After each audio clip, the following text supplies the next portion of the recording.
ভাই দেখেন ফেসবুক প্ল্যাটফর্মে কাজ করতে গেলে ভাই আমরা যখন একটু ফ্রি সময় পাই তখনই কিন্তু আমরা ভিডিও বানাইতে চাই, ঠিক না?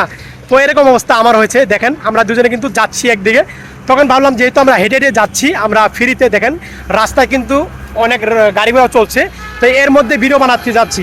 তো আমাদের কিন্তু আশেপাশে লোকজন দেখছে এবং মনে মনে বলছে যে তারা এগুলা কি করে কি বলে, ঠিক না?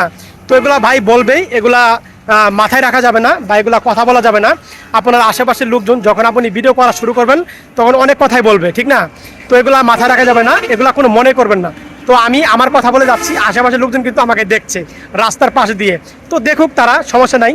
তো ভাই ফেসবুক প্ল্যাটফর্মে কাজ করতে গেলে আপনাকে প্রথম অবস্থায় লজ্জা শরম আপনাকে ভাঙতে হবে। যদি লজ্জা শরম আপনি ভাঙতে পারেন তাহলে আপনি ফেসবুকের থেকে আপনি কাজ করতে পারবেন। আর যদি আপনি লজ্জা শরম যদি না ভাঙতে পারেন তাহলে আপনি ফেসবুক প্ল্যাটফর্মের মতো জায়গা থেকে আপনি কখনো কাজ করতে পারবেন না। তো ভাই মানুষ কিন্তু, আমি আবারও বলছি, যেই মানুষ আমার সামনে দিকে যাচ্ছে সেই মানুষ কিন্তু আমার মুখের দিকে আবার তাকিয়ে যাচ্ছে, ঠিক না? তো এটা নিয়ে কোনো বিষয় না। তো আপনারা সবাই চেষ্টা করবেন আপনি সবসময় যেখানে খুশি আপনি সময় পান, ভালো নিরিবিলি পরিবেশ হলে এটা আরও ভালো। আর যদি না পান, আপনি যদি সমাগমের ভিতরে আপনি যদি ভিডিও বানাতে শরম পান তাহলে সুন্দর একটা জায়গা বেছে নেবেন। তো আমি এখান থেকেই করা শুরু করলাম, কারণ আমি জানি যে মানুষে কি বলবে বলুক, কারণ আমি অনেক দিন যাবত হয়তো ফেসবুকে কাজ করে যাচ্ছি। তো মানুষে কখন কি বলবে সেটা কোনো বিষয় না। তো আপনারা চেষ্টা করবেন সবসময় নিরিবিলি জায়গা ভিডিও বানানোর জন্য। তো আমিও চেষ্টা করি, আমি অলওয়েজ সব জায়গায় ভিডিও বানাই। তো এই রাস্তার মাঝে ভিডিও বানানোর উদ্দেশ্য হলো যে যারা আমার নতুন ইউজাররা আছে, যারা আমার নতুন ফ্যান ফলোয়ার আছে, তারা দেখে আমার ভিডিওটা তাদের আগ্রহ জাগুক যে এই ভাইটা যদি এত জনসমাগমের মধ্যে যদি ভিডিও বানিয়ে কথা বলতে পারে তাহলে আমরা নতুন অবস্থা আমরা কেন পারবো না, ঠিক না? তো আমার ভিডিওটা মূল উদ্দেশ্য করা হলো সেটাই, যে আমার নতুন ইউজাররা তাদের কাছে আমার ভিডিওটা যাক, তারা দেখুক। তো ভাই ফেসবুকে আপনারা সফল হওয়ার জন্য যে পরিশ্রমগুলো করবেন ভাই, এগুলা 100% আপনার পরিশ্রমের বিনিময়ে আপনি ফিডব্যাকগুলো অবশ্যই পাবেন যদি আপনি ফেসবুকে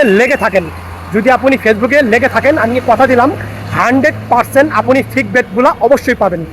তো ভাই কথা বেশি বললে শুধু বেরিয়ে যাবে। তো আপনারা ফেসবুকে, আমি শেষ কথা বলছি, ফেসবুকে আপনারা নিয়ম মেনে সুন্দর করে ভিডিও আপলোড করে যান, ইনশাল্লাহ আপনারা ফেসবুক থেকে সফল হবেন।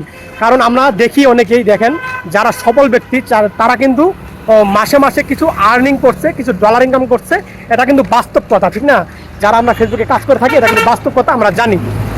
তো আপনারা চেষ্টা করবেন ভাই সেই স্বপ্ন দেখার জন্য, সেই আশাগুলো পূরণ করার জন্য, তাহলে দেখবেন অটোমেটিক আপনাদের চোখে মুখে হয়তো লজ্জা শরমগুলো থাকবে না। আপনার ধ্যান, ইচ্ছা শক্তি, সাহসগুলা, ফোকাসগুলো থাকবে শুধু একটা দিকেই, সেটা হলো কি ফেসবুকে থেকে আমরা 100% সফল হব অন্য সফল ব্যক্তির মতো, ঠিক না? তো ভাই দেখেন শেষবারের মতো কথা বলছি, লজ্জা শরম করবেন না। লজ্জা শরম করলে আপনি ফেসবুক প্ল্যাটফর্মের মতো জায়গা থেকে আপনি সফল হতে পারবেন না। তো আজকের ভিডিও এই পর্যন্তই, সবাইকে অসংখ্য ধন্যবাদ আপনার মূল্যবান সময় দিয়ে আমার এই ভিডিওটা দেখেছেন। অবশ্যই ভিডিওতে একটু কমেন্ট বেশি বেশি করে যাবেন এবং লাইক এবং শেয়ার করবেন। শেয়ার করলে ভাই আপনার কোনো লস নেই। আপনি যদি একটা ভিডিও শেয়ার করেন ভাই, আপনার কোনো সমস্যা হবে না। আপনি চাইলে পরবর্তী ঘণ্টাখানির মধ্যে আপনি ভিডিওটা আবার ডিলিট করতে পারেন। তো অসংখ্য ধন্যবাদ, সবাই ভালো থাকবেন, সুস্থ থাকবেন, আল্লাহ হাফেজ।